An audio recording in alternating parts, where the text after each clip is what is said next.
Welcome to SS food corner. இன்றைக்கி நம்ம ஹெல்த்தியான ஒரு மட்டன் ரெசிபி தான் பார்க்க போகிறோம்.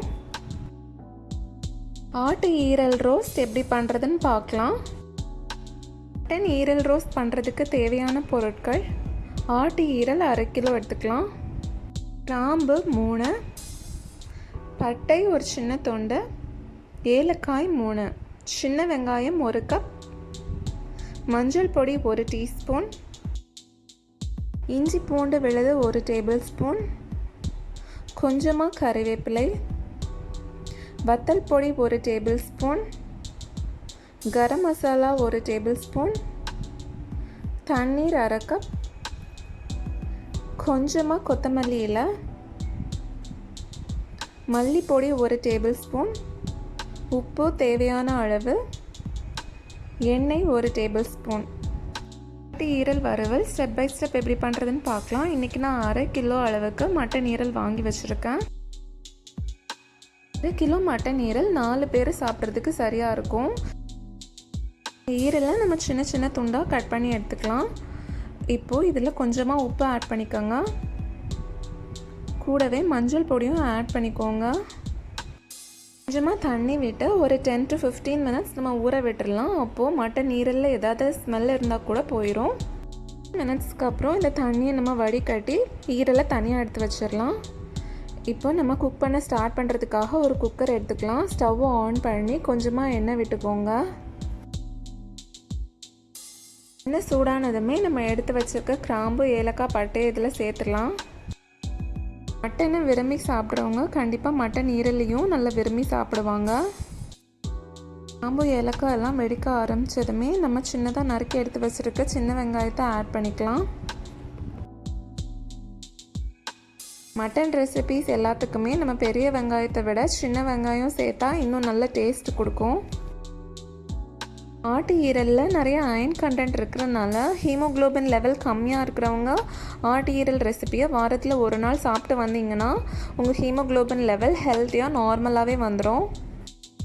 டெலிவரி ஆனவங்கெல்லாம் ஆட்டு ஈரலில் உங்கள் ஃபுட்டு கூட சேர்த்திங்கன்னா உங்களுக்கும் நல்லது, உங்கள் குழந்தைங்களுக்குமே ரொம்ப நல்லது. வெங்காயம் கண்ணாடி மாதிரி ஆனதுமே நம்ம கொஞ்சமாக கருவேப்பிலையை ஆட் பண்ணிக்கலாம். 1 நிமிஷம் வதக்கி கொடுத்துக்கோங்க. இது கூடவே இஞ்சி பூண்டு விழுதை ஆட் பண்ணிக்கலாம். இஞ்சி பூண்டுலேருந்து பச்சை வாசனை போகிறது வரைக்கும் வதக்கி கொடுத்துக்கோங்க. மட்டன் ஈரல் ரெசிப்பியை நம்ம ரைஸ் கூட சாப்பிட்டாலும் நல்லாயிருக்கும். அதே மாதிரி சப்பாத்தி, ரொட்டி, பராத்தா கூட சைட் டிஷ்ஷாக சாப்பிட்டாலும் ரொம்ப டேஸ்ட்டாக இருக்கும்.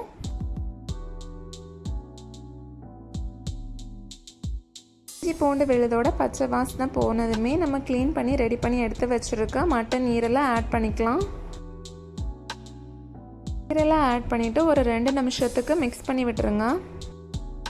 ஈரலில் இருக்க விட்டமின் ஏ நம்ம கண் பார்வைக்கு ரொம்பவே நல்லது. அதே மாதிரி இதில் நிறைய ஆன்டி ஆக்சிடென்ட்ஸ் இருக்குது. 2 நிமிஷத்துக்கு அப்புறம் நம்ம எடுத்து வச்சுருக்க மசாலா பவுடர்லாம் ஆட் பண்ணிக்கலாம். ஃபர்ஸ்ட்டு மஞ்சள் பொடியை ஆட் பண்ணிக்கோங்க. அடுத்து வத்தல் பொடியை ஆட் பண்ணிக்கலாம். கரம் மசாலா ஆட் பண்ணிக்கோங்க.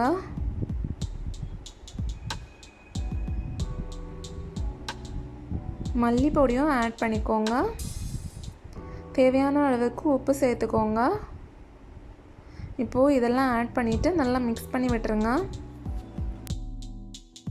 ஆட் பண்ணியிருக்க மசாலா எல்லாம் மட்டன் ஈரல் கூட நல்லா சேர்றது மாதிரி மிக்ஸ் பண்ணி விட்டுக்கணும்.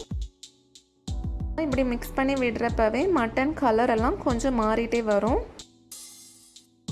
ஈரலை நம்ம 1 வயசுக்கு மேலே உள்ள குழந்தைங்களுக்கும் கொடுத்துட்டு வரலாம். ஈரலில் ஃபேட் கொஞ்சம் ஜாஸ்தியாக இருக்கிறனால கொலஸ்ட்ரால் எல்லாம் வாஷ் பண்ணுறவங்க கொஞ்சம் கேர்ஃபுல்லாக சாப்பிடணும். மசாலா எல்லாம் ஈரல் கூட நல்லா சேர்ந்து வந்துருச்சு. இப்போ கொஞ்சமாக தண்ணி ஆட் பண்ணிக்கோங்க.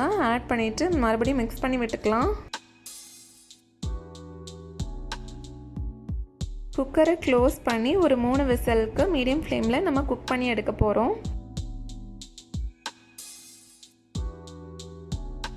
குக்கரில் நம்ம டைம் சேவ் பண்ணுறதுக்காக இந்த மாதிரி வச்சுருக்கோம். நம்ம நார்மலாகவே ஒயிட் பேனில் வச்சு கூட குக் பண்ணி எடுத்துக்கலாம். அதே மாதிரி ஆட்டு ஈரலை நம்ம அதிகமாகவும் வேக வைக்கக்கூடாது. அப்படி அதிகமாக வேக வச்சோன்னா ஒரு மாதிரி ரப்பர் மாதிரி இழுக்கும். 3 விசிலுக்கு அப்புறம் நம்ம ஃப்ளேமை ஆஃப் பண்ணிடலாம். ப்ரெஷர் எல்லாம் தன்னாலே ரிலீஸ் ஆகிறது வரைக்கும் வெயிட் பண்ணணும். இப்போது ப்ரெஷர் எல்லாம் ரிலீஸ் ஆயிடுச்சு. ஓப்பன் பண்ணி பார்த்துடலாம். நம்ம விட்ட தண்ணியில் கொஞ்சம் அப்படியே இருக்குது. ஆனால் நம்ம இந்த ட்ரையாக எடுக்க போகிறோம். அதனால் இந்த தண்ணியெல்லாம் நல்லா எவாப்ரேட் ஆகிறது வரைக்கும் மறுபடியும் குக் பண்ணணும். ஃப்ளேமை ஆன் பண்ணி மறுபடியும் இந்த தண்ணியெல்லாம் எவாப்ரேட் ஆகிறது வரைக்கும் குக் பண்ணிக்கோங்க. மினிட்ஸில் இப்போ இது ரெடியாகி கிடச்சிரும். இப்போ பாருங்கள், கொஞ்சம் கொஞ்சமாக ட்ரை ஆகிட்டு வருது. ஃபைனலாக நம்ம சின்னதாக நறுக்கி எடுத்து வச்சுருக்க மல்லி இலையை ஆட் பண்ணிக்கலாம். வாட்டி நல்லா மிக்ஸ் பண்ணி எடுத்துக்கோங்க. ஃப்ளேமை ஆஃப் பண்ணிடலாம். இப்போது இது ரெடி ஆயிடுச்சு. ஒரு சர்விங் பிளேட்டுக்கு மாற்றி எடுத்துக்கோங்க. ஹெல்த்தியான, டேஸ்டியான, ஸ்பைசியான மட்டன் ஈரல் ரெடி ஆயிடுச்சு. நீங்களும் வீட்டில் ட்ரை பண்ணி பாருங்கள். தேங்க்ஸ் ஃபார் வாட்சிங். இந்த ரெசிபி உங்களுக்கு பிடிச்சிருக்குன்னா மறக்காமல் லைக் பண்ணுங்கள், சப்ஸ்கிரைப் பண்ணுங்கள், பெல் ஐக்கானை ப்ரெஸ் பண்ணுங்கள். உங்கள் ஃப்ரெண்ட்ஸ், ரிலேட்டிவ்ஸ் எல்லார் கூடயும் ஷேர் பண்ணுங்கள்.